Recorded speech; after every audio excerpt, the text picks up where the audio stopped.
Assalamualaikum Coach Fazli Syari. Coach boleh tak kongsikan Coach mengikuti tak perkembangan Piala Asia di Qatar tahun ni? So, Waalaikumsalam. Alhamdulillah. So, mengikuti tu pastilah kan. So, kita punya team lah, national team. So, macam kita tahulah. So, apa yang berlaku kan. So, benda tu lumrah dalam sukan lah, bola especially kita punya bola sepak lah. Okay, seperti mana yang kalau Coach mengikuti, pasti Coach tahu yang kita sebenarnya pun dah tersingkir dah sebab dua kekalahan ni. Tapi mungkin daripada apa yang kita lalui dua perlawanan ni, banyak juga yang kita belajar. Kalau kita imbas balik perlawanan pertama, macam mana Coach melihat? Sebab walaupun dah dijawab beberapa kali juga oleh pakar-pakar bola sepak, Coach sendiri yang pernah bermain untuk pasukan kebangsaan, skuad Piala Asia 2007, Coach main line up first game. Macam mana Coach rasa? Ada tak rasa nervous tu kuat bila nak turun di pentas Piala Asia ni, Coach?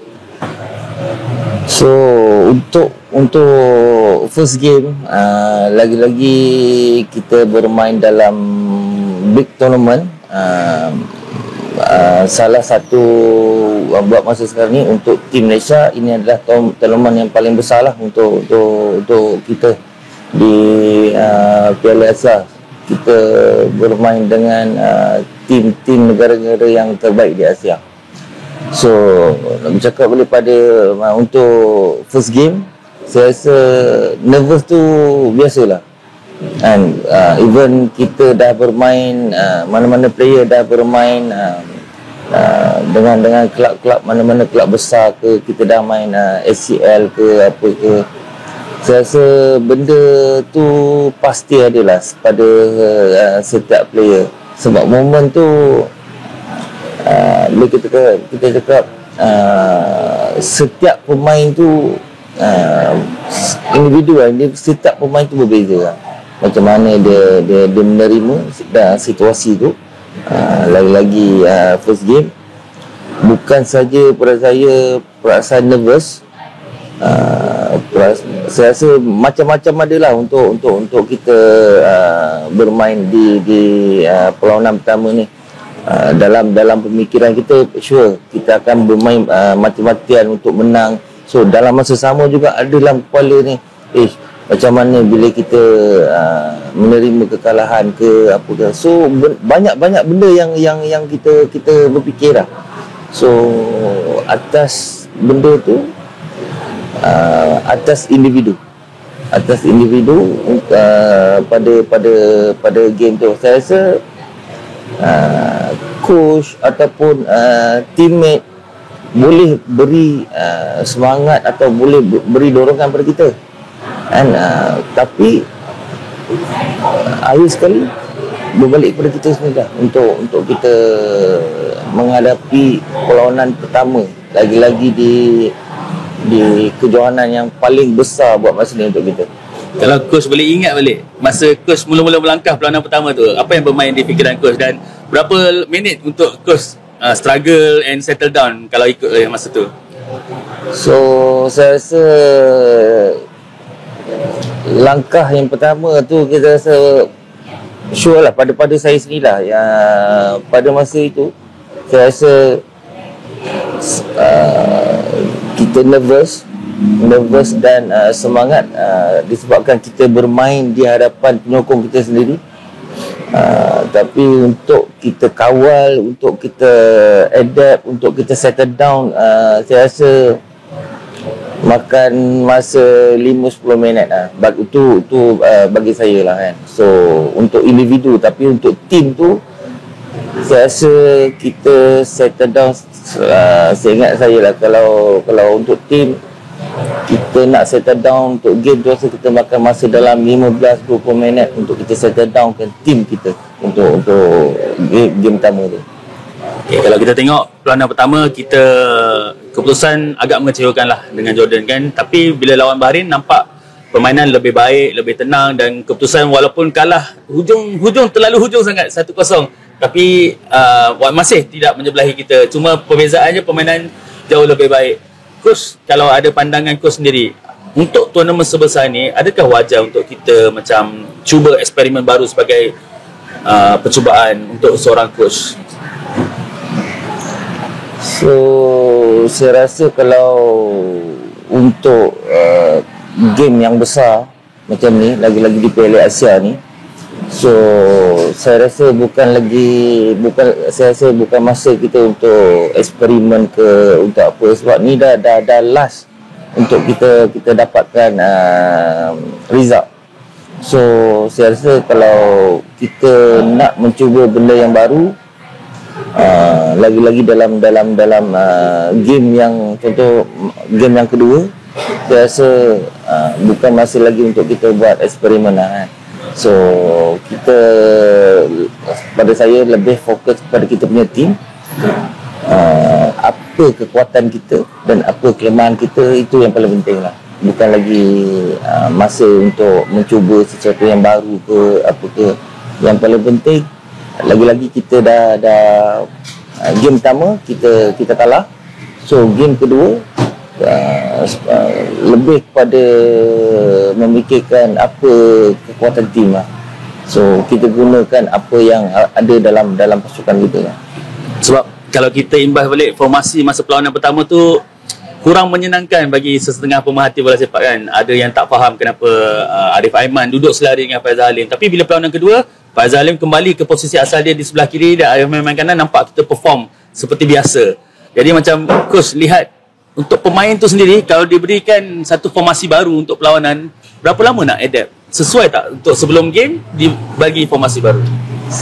Pada saya lah kan, apa yang Coach Kim buat, saya rasa pasti benda tu dah berlaku di semasa training. Saya rasa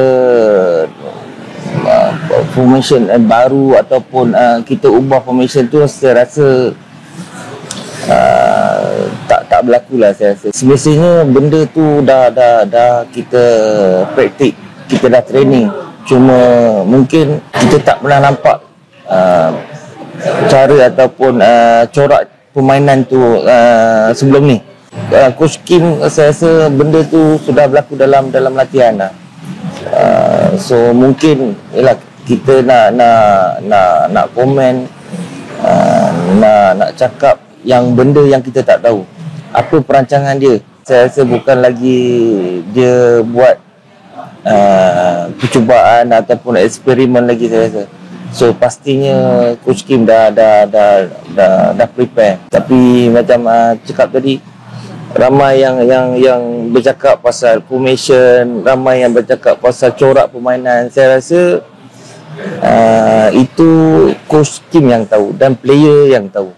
Kita, pandangan orang, kita tak ada masalah, kita boleh dengar. Tapi pada saya yang paling penting, saya rasa Coach Kim dengan player dah tahu apa perancangan, apa corak, apa formation. Bukan hanya satu formation saja yang ada pada Coach Kim untuk bermain. Lagi-lagi kita tahu ini tournament, big tournament, right? So saya rasa dah dipraktikkan dalam training. That's why Coach Kim berani buat, cuba menukar ataupun corak-corak yang lain sebelum ni, yang kemungkinan peminat-peminat tak pernah lihat. Tapi kalau kita tengok game lawan Bahrain tu, nampak kita dapat bagi saingan yang baik. Maksudnya boleh katakan kita dah setaraf juga. Cuma gol hujung minit je lah. Jadi kalau melihat pada game tu, apa yang coach rasa boleh ditambah baik untuk lawan Korea nanti, coach?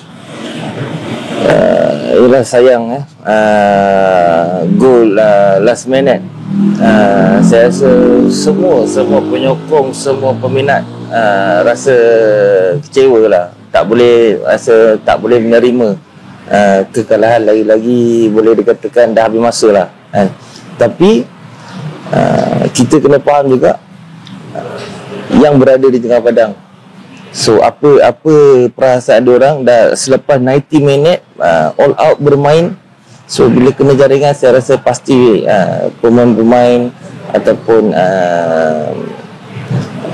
jurulatih, saya rasa diorang lagi kecewa lah kan. Nak comparekan dengan kita hanya melihat daripada jauh, memberi sokongan daripada jauh, right?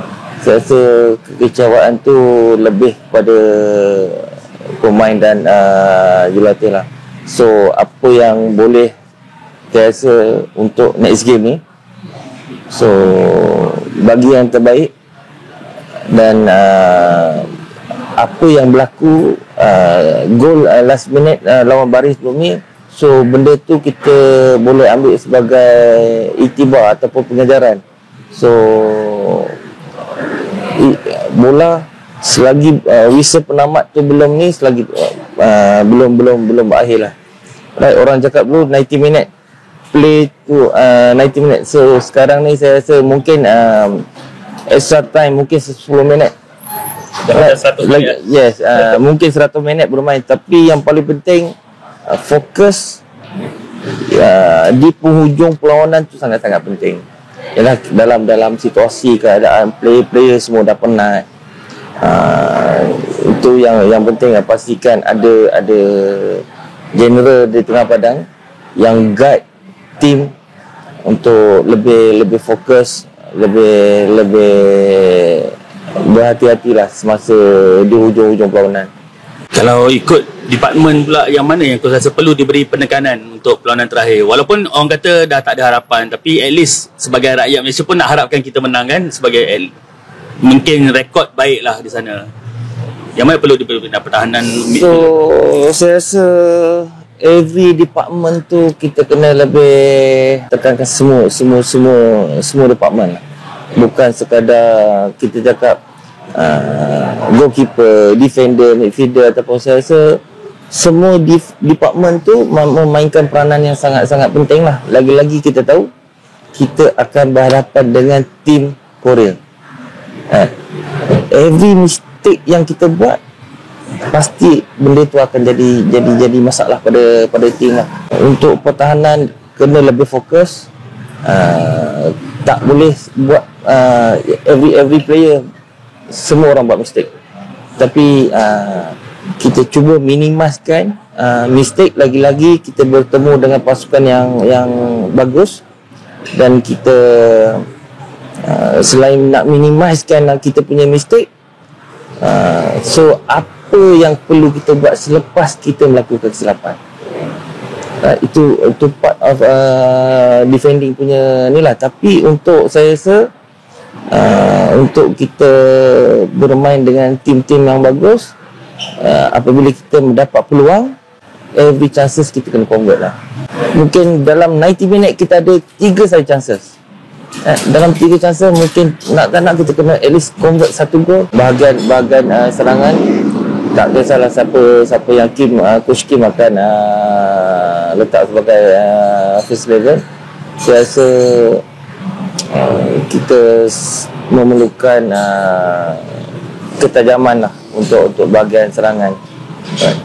Sebab kalau lepas ni lawan Korea, kalau ikut kan dia punya senarai tu, ramai player yang bermain di Eropah. Saya rasa sama situasi masa sukan Piala Asia 2007 lawan Iran, player-player Bundesliga ramai dalam tu. Jadi kalau coach boleh imbas balik, apa persiapan mental mungkin untuk player nak berhadapan dengan tim yang kita tahu bermain di liga yang jauh lebih tinggi ni? Pada saya persiapan tu kita ambil game by game, and then so saya rasa pada saya sendirilah, bila kita nak bermain, so preparation kita tu kita tahu sama ada kita bermain dengan tim yang setara dengan kita, tim yang levelnya lebih pada kita. Yang penting macam mana preparation kita untuk bertemu dengan pasukan tu. Tak kisahlah dia ada mungkin 11 orang yang bermain di liga besar, di EPL, Bundesliga, Spanish League ke apa. Pada saya kita kena lebih fokus kepada tim kita dan individu sendiri. Dan juga sama situasi dia masa 2007 perlawanan pertama, kalah yang agak besar juga. Macam dulu kalah dengan China kan, 5-1. Yang hari baru ni Jordan 4-0. Sebagai pemain yang bermain di atas padang, kekalahan pertama yang besar tu, macam mana dia jejaskan motivasi player ke? Nak cakap jejas tak jejas ni, tapi sedikit sebanyak akan ada impact lah, ada impact dalam kita punya untuk next game ni, untuk kita bermain untuk next game. Lagi-lagi kita bermain, kita kalah dengan jaringan yang agak besar untuk perlawanan pertama. So untuk kita bangkit balik untuk second game tu, dia lebih kepada motivation seseorang pemain tu lah. Macam keadaan tim masa 2007 tu macam mana, Coach? Adakah dalam bilik persalinan tu semua macam dah down ke lepas kekalahan tu? Yalah, saya cakap untuk perlawanan pertama di kejohanan yang besar, saya rasa dalam bila habis saja perlawanan, saya rasa bila masuk saja bilik persalinan, saya rasa kita boleh dengar lah bunyi cicak, bunyi apa. Maksud dia masing-masing tak boleh. Saya rasa bila kita nak bersuara pun, kawan-kawan bercakap, saya rasa dalam bas baru ada yang bercakap lah. So maknanya perasaan tu frust, semua orang frust. Bukan saja peminat yang datang ke stadium frust, kita yang bermain di dalam padang ni, kita yang so lagi lah perasaan tu lagi ni lah. So betul-betul saya rasa bila habis game, semua boleh katakan diam membisu lah. Okey, dan untuk perlawanan terakhir, dah dalam keadaan yang tiada harapan dah, apa lagi motivasi yang tinggal untuk pemain perform perlawanan terakhir ni, Coach, biasanya? So walaupun kita dah tahu kita dah tak layak untuk next. So saya rasa game ni lawan Korea ni, game ni sangat-sangat penting lah. Satu, kita punya maruah lah. So kita punya maruah, takkan kita nak pergi sekadar untuk habiskan game. Kalau kita dalam every player, bila kita set macam tu, bila sekadar untuk habiskan game dalam tournament, saya rasa kalau ada pemikiran macam tu, saya rasa lebih baik cepat-cepat tukar lah. Kalau ada pemikiran macam tu, saya rasa berkemungkinan 10-0. Right, saya rasa means, so every game dalam tournament ni sangat-sangat penting lah. Kita punya satu macam saya cakap tadi, kita punya maruah kita punya tim, maruah kita negara. Lagi satu, kita bermain dengan tim yang besar, so kita boleh tengok di mana level kita. So inilah peluang untuk pemain-pemain membuktikan kita punya level di mana, dan bukan sekadar bermain untuk habiskan game saja lah.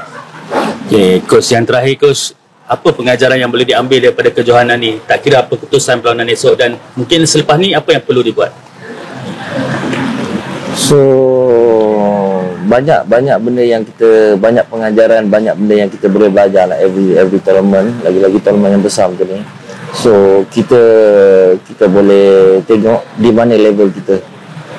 Kita kena akui, bila habis saja tournament, mungkin kita boleh buat postmortem apa semua. So kita boleh tengok di mana tahap ataupun level pasukan kita.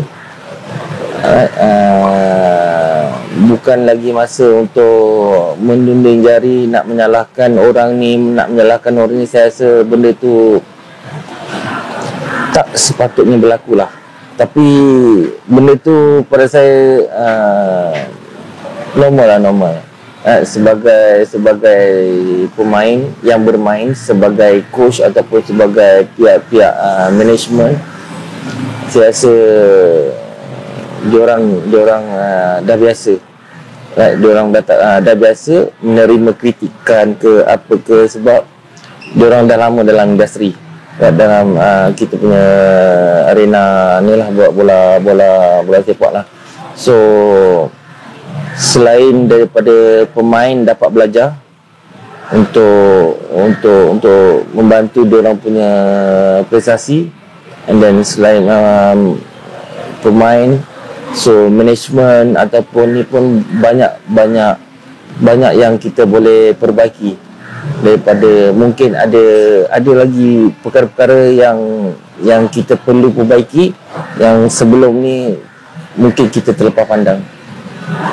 Tambahan coach last, mudah tak sebagai seorang player untuk move on selepas kejohanan besar macam ni dengan result yang macam ni, ikut pengalaman coach? Untuk move on bila kita kalah dalam kejohanan besar macam ni, dia depend on individu tu lah. Alright. Bila jiwa dia kuat dengan semangat untuk negara, saya rasa untuk move on tu mengambil masa lah. Tapi kalau pemain-pemain yang saya rasa tak ada lah, saya harap tak ada lah yang kurang semangat,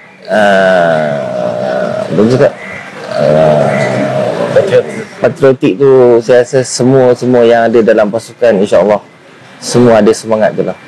Right. So untuk saya, untuk move on agak susah lah juga untuk kita, sebab even kalau orang tak bercakap sekalipun, media tak keluarkan kenyataan, tak keluar, so dalam masa kita pun individu sendirilah, kita masih lagi-lagi kita bermain, kita turun balik ke padang training, dan bila kita nak bermain semula di liga ataupun kejohanan-kejohanan, so sedikit sebanyak benda tu still akan bermain dalam pemikiran kita lah. Okay, terima kasih coach kerana sudi luangkan masa bersama Harimau Malaya. Jumpa lagi, ada rezeki, InsyaAllah. Terima kasih.